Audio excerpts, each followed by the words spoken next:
सड़क पर जन आंदोलन बनेगा, जैसे जेपी आंदोलन बना और जैसे किसान आंदोलन, तभी इस देश को बचाया जा सकता है, देश की जनता को बताया जाता है, नहीं तो सब बर्बाद हो जाए। धन्यवाद भानु जी। अभी आपसे फिर सवाल खड़ा कर रहे हैं, आपके पास कोई तकनीकी जानकारी है कि ईवीएम के साथ छेड़छाड़ हो सकती है? मुझे किसी तकनीकी जानकारी की जरूरत नहीं, मैं आपसे पूछता हूँ, मैं सबके पास है। क्या आप कह सकते हो कि ईवीएम से free, fair and transparent election होता है?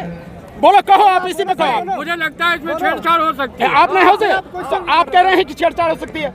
इलेक्शन का बहुत सीधा सा फंडा है, चुनाव आयोग की जिम्मेदारी है कि election free, fair and transparent होना चाहिए, यानी कि स्वतंत्र, निष्पक्ष और पारदर्शी होना चाहिए।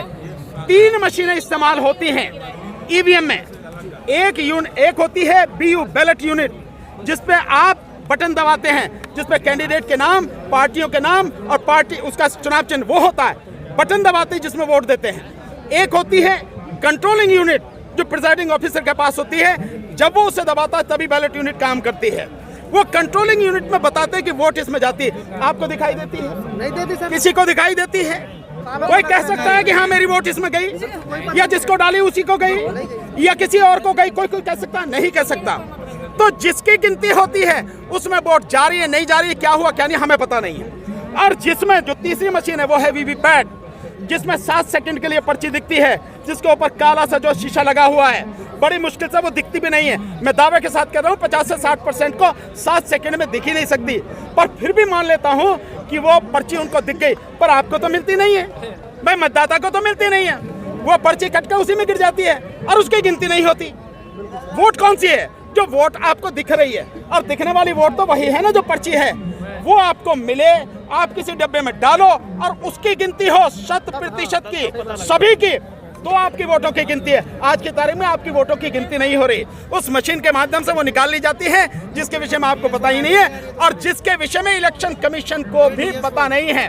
अगर मेरी बात का विश्वास नहीं है तो citizen commission on election report 2021 और उसमें है ईवीएम और वीवीपैट पे ही है, उसकी 11 पेज की वो है पूरी रिपोर्ट, आप उसे निकाल कर पढ़िए, सारे आंकड़े उसमें दे रखे हैं। हालांकि हमने पहले जो यहाँ 2019 में किया था और राष्ट्रपति को 4 बार ज्ञापन दिया था, हमने सारे आंकड़े उसमें दिए हुए थे, वही आंकड़े आपको वहाँ मिलेंगे, आपको पता लग जाए कि सच्चाई क्या है। 6 जनवरी को आपके साथ और भी सुप्रीम कोर्ट के एडवोकेट आ रहे हैं। सुप्रीम कोर्ट के ही एडवोकेट नहीं है, सुप्रीम कोर्ट के एडवोकेट, हाई कोर्ट के एडवोकेट, डिस्ट्रिक्ट कोर्ट के एडवोकेट, बहुत सारे लोग देश भर से आ रहे हैं। मैं नहीं जानता संख्या कितनी होगी, संगठन कौन कौन होंगे, लेकिन आज की तारीख में तकरीबन 60 संगठन, इंक्लूडिंग छोटी पॉलिटिकल पार्टियां जिनकी संख्या करीब 21 है, उनके साथ साथ मिला के टोटल ये 60 संगठन और पार्टियां हमारे साथ जुड़ चुकी हैं। उस दिन जो होगा आपकी आंखों के सामने नजारा होगा, मीडिया को मैं आमंत्रित कर रहा हूं, उस दिन आइए और देश को बचाने में, इस ईवीएम को हटाने में साथ दीजिए जन आंदोलन में। राजस्थान मध्य प्रदेश सरकार बनी है सर, आपने पीसी में कहा था कि आपको 50 ईवीएम की रिक्वायर्ड है, 50 ईवीएम दे दें उसको हैक करके। हाँ, महमूद भाई ने कहा था, जिसके लिए 5 तारीख को वो प्रोग्राम कर रहे हैं, 4 बजे से लेके वहाँ पटियाला हाउस से चलेंगे, मार्च करेंगे।